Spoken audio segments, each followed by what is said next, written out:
Order છે. તો શું થયું? બર્ગર અને કેક ગટ્ટુ બનાવે વગર બ્રેક. Food express. ઓર્ડર હોય રાઈટ, કોઈન્સ મળશે ડે અને નાઈટ. લિંક છે ડિસ્ક્રિપ્શનમાં. જલ્દીથી પુન્ટુન કિડ્સ ગેમ ડાઉનલોડ કરો અને ફન શરૂ કરો. ગણેશ ચતુર્થી. ગણપતિ બાપ્પાનો તહેવાર આવવાનો જ હતો અને ગટ્ટુ ચિંકીના ચહેરા પર અલગ જ ચમક હતી. આમ તો દર વર્ષે તેઓ આ ઉત્સવની રાહ જોતા હોય છે, પણ આ વખતે વાત કંઈક અલગ હતી. મમ્મી અને પપ્પાએ તેમને આખા ઘરના ડેકોરેશનની જવાબદારી સોંપી હતી.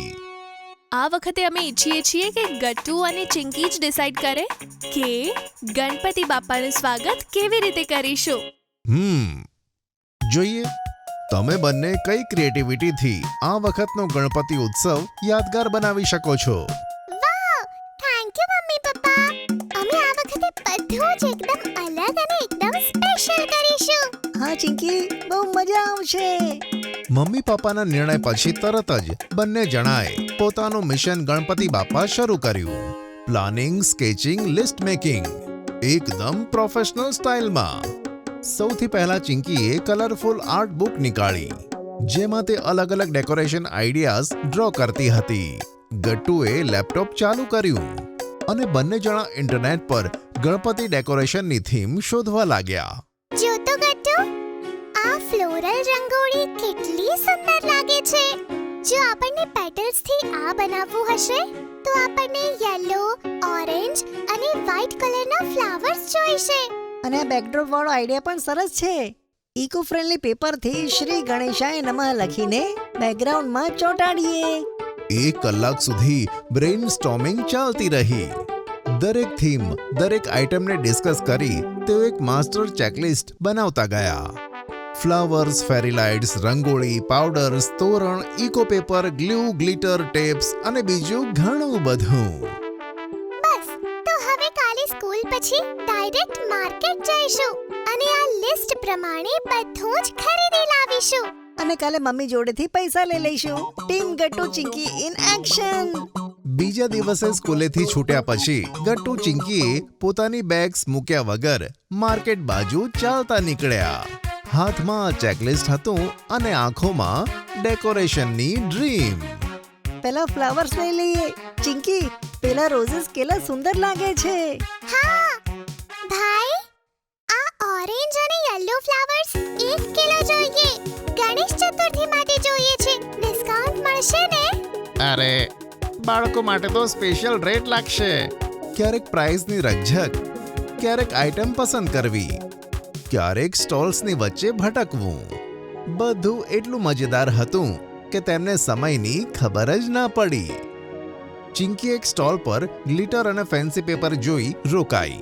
ગટ્ટુ, આ ગોલ્ડન ગ્લિટર તો આપણા બેકડ્રોપ માટે પરફેક્ટ રહેશે. અને આ બેટરી ઓપરેટ LED લાઇટ પણ લઈ લઈએ.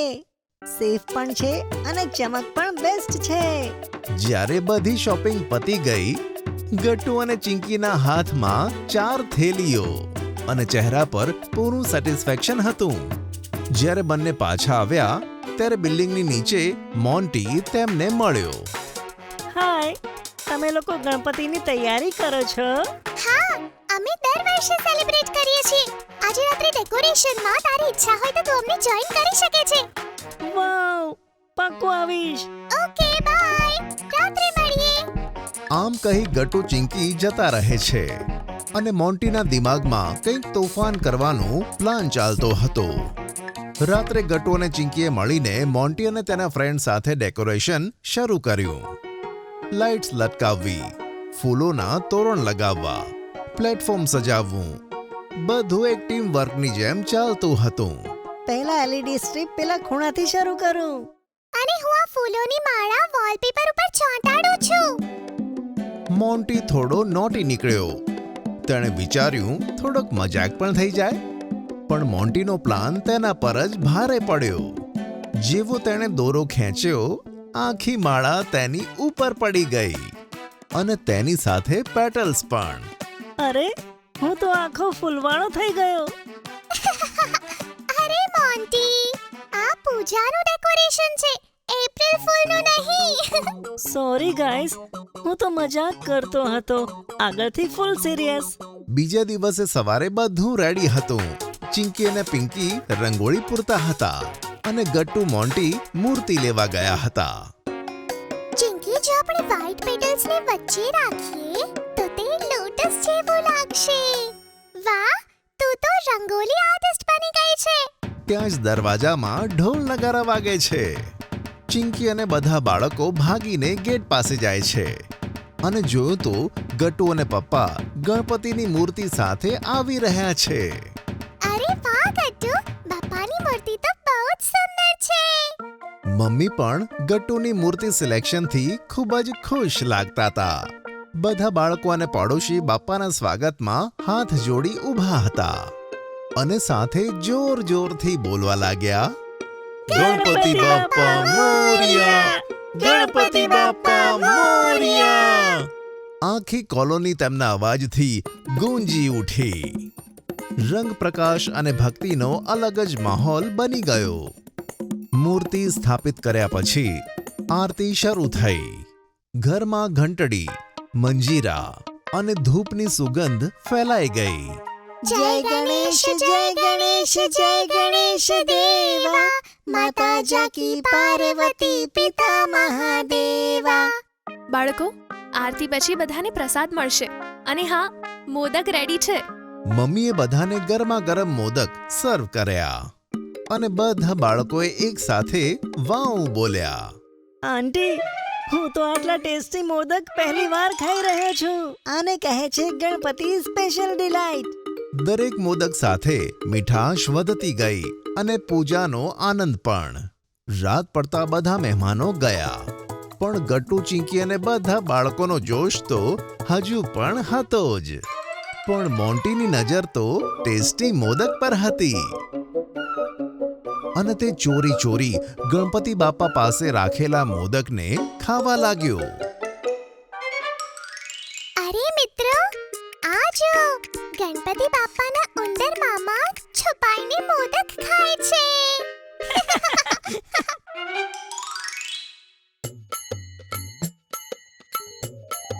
ખરેખર આજે બાપા આવ્યાથી અલગ જ રોનક થઈ ગઈ છે, હે ને?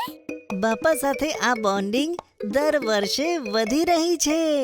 ભજન, દોસ્તી અને ડિવોશનનો આ મેળ બધાના હૃદયને સ્પર્શી ગયો. બીજા દિવસે સવારે વિસર્જનની તૈયારી શરૂ થઈ. ગણપતિ બાપાને ધૂમધામથી સોસાયટીના ટેન્ક સુધી લઈ જવામાં આવ્યા. મોન્ટી, તું બીજી બાજુ ગણપતિની મૂર્તિ બરાબર પકડ. બેલેન્સ બનાવીને ચાલ. પિંકી અને હું અગરબત્તી અને ફૂલો લાવીએ છીએ. ગણપતિ બાપ્પા મોરિયા, મંગલ મૂર્તિ મોરિયા, ગણપતિ બાપ્પા મોરિયા, અગલે બરસ તો જલ્દી આ. ઢોલ નગારા, નાચવાનું ગાવાનું અને બધાનો ઉત્સાહ. ચારે બાજુ અલગ જ એનર્જી હતી.